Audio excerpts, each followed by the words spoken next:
this is a topic that is very sensitive in marriages, in the church, not just in marriages, but also in the church. Why do you think it's such a topic that is not easily addressed, whether it's in marriage or in the church? What I see that's consistent is that when people are dating, they're not collecting the right data.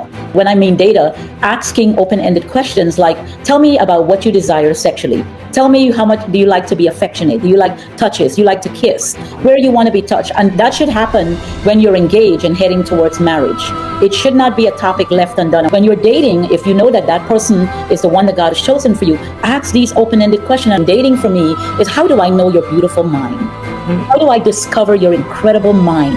What are your desires? What are you looking for in a mate, a queen? What are you looking for? The stats are saying there's 70% women in the church that are single. That breaks my heart. I want my sisters to be happy. I want my brothers to have fun of their life. And so why do we have this in marriage? It's because there's a number of reasons.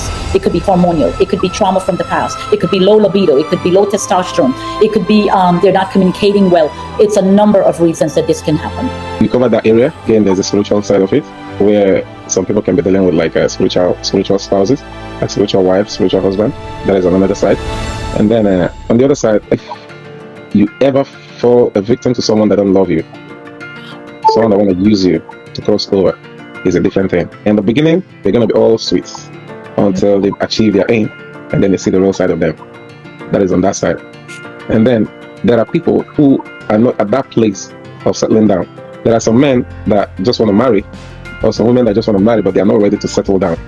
So when they are in, satisfying them becomes difficult. No matter what the man do, no matter what the woman do, they will still go outside. They will still be thinking outside. And some spouses that cheat, when you listen to them, many a times they come from victims who are abused in the past. Sometimes it's influence, bad company. And then you have this sect that is just religious minded. They are too spiritual in the house, and that part is very bad. I think that a lot of times we are so, there's a saying that we are so heavenly minded that we are no earthly good. And I think that it's important that the scripture talks about it, that when you are single, Paul talked about it. When you're single, you can care for the things of Christ. You can do all you can, pray all you can. But when you become married, when you take on that commitment, that covenant of marriage, then you care for how you can please your husband. I can promise you God's not paying attention if you're swinging from the chandelier, if you bent over, upside down, head hanging. He's not paying attention because it's a covenant. The marriage bed is undefiled.